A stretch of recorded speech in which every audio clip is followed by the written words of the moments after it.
ಸುಮಾರು 8 ಗಂಟೆಗೆ ನಮ್ಮನ್ನು ಖಾನಾಪುರ ಪೊಲೀಸ್ ಠಾಣೆಗೆ ಕರ್ಕೊಂಡು ಬಂದಿದ್ದಾರೆ. ನನ್ನ ಮೇಲೆ ಯಾವ ಮೊಕದ್ದಮೆ ದಾಖಲಾಗಿದೆ ಅಂತ ನನಗೆ ಹೇಳಿಲ್ಲ.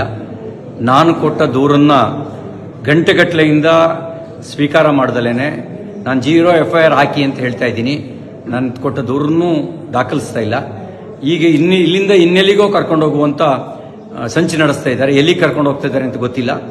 ನನ್ನ ಜೀವಕ್ಕೆ ಅಪಾಯ ಇದೆ. ನನ್ನ ಜೀವಕ್ಕೆ ಏನಾದರೂ ಅಪಾಯ ಆದರೆ ಅದಕ್ಕೆ ಕಾರಣ ಇಲ್ಲಿರುವ ಕಾಂಗ್ರೆಸ್ ಸರ್ಕಾರ. ಅವ್ರ ಜವಾಬ್ದಾರಿ ಹೊತ್ಕೋಬೇಕಾಗತ್ತೆ. ನನ್ನ ವಿರುದ್ಧ ಸುಳ್ಳು ಸುದ್ದಿ ಹಬ್ಬಿಸಿ ಸುಳ್ಳು ಕಂಪ್ಲೇಂಟ್ ಕೊಟ್ಟು ನನ್ನನ್ನು ಕೊಲೆ ಮಾಡ್ತಕ್ಕಂಥ ಸಂಚು ನಡೆಸಿದ್ದಾರೆ.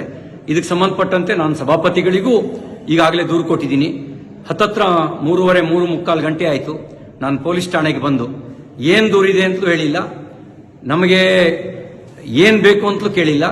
ಹೀನಾಯವಾಗಿ ನಡೆಸ್ಕೊಳ್ಳೋ ಕೆಲಸ ಮಾಡ್ತಾ ಇದ್ದಾರೆ. ಮತ್ತು ಇಲ್ಲಿಂದ ಎಲ್ಲಿಗೆ ಕರ್ಕೊಂಡು ಹೋಗ್ತಾರೆ ಅನ್ನೋದು ಕೂಡ ನನಗೆ ಸ್ಪಷ್ಟತೆ ಇಲ್ಲ. ನನ್ನ ಜೀವಕ್ಕೆ ಏನಾದ್ರು ತೊಂದರೆ ಆದರೆ ಅದಕ್ಕೆ ಪೊಲೀಸರು ಮತ್ತು ಇಲ್ಲಿಯ ಸರ್ಕಾರ, ವಿಶೇಷವಾಗಿ ಲಕ್ಷ್ಮೀ ಹೆಬ್ಬಾಳ್ಕರ್, DK ಶಿವಕುಮಾರ್ ಅವ್ರ ತಂಡವೇ ಇದಕ್ಕೆ ಕಾರಣ ಆಗುತ್ತೆ ಅನ್ನೋದನ್ನ ಈ ಮೂಲಕ ನಾನು ತಿಳಿಸೋದಕ್ಕೆ ಬಯಸ್ತಾ ಇದ್ದೀನಿ. ಎಲ್ಲವೂ ನಿಗೂಢವಾಗಿದೆ. ಯಾವುದೋ ಕ್ರಿಮಿನಲ್ಗಳನ್ನು ನಡೆಸ್ಕೊಳ್ಳೋ ರೀತಿಯಲ್ಲಿ ನಡೆಸ್ಕೊಳ್ತಾ ಇದ್ದಾರೆ. ಅವರು ನಡೆಸ್ಕೊಳ್ತಿರೋ ರೀತಿ ಅನುಮಾನ ಹುಟ್ಟಿಸ್ತಾ ಇದೆ. ಪ್ರತಿಯೊಂದು ನಡೆಯೂ ಕೂಡ ಅನುಮಾನಾಸ್ಪದವಾಗಿದೆ ಅವರು ನಡ್ಕೊಳ್ತಿರ್ತಕ್ಕಂಥ ರೀತಿ. ನಾನೊಬ್ಬ ಜನಪ್ರತಿನಿಧಿಯಾಗಿ ಮಂತ್ರಿಯಾಗಿ ಕೆಲಸ ಮಾಡಿದವನು. ನಾನು ಕೊಟ್ಟ ದೂರಿಗೆ 0 FIR ರಿಜಿಸ್ಟರ್ ಮಾಡಿ ಅಂತ ಹೇಳಿದ್ರೆ ಮೀನಾಮೇಷ ಎಣಿಸ್ತಾ ಇದ್ದಾರೆ.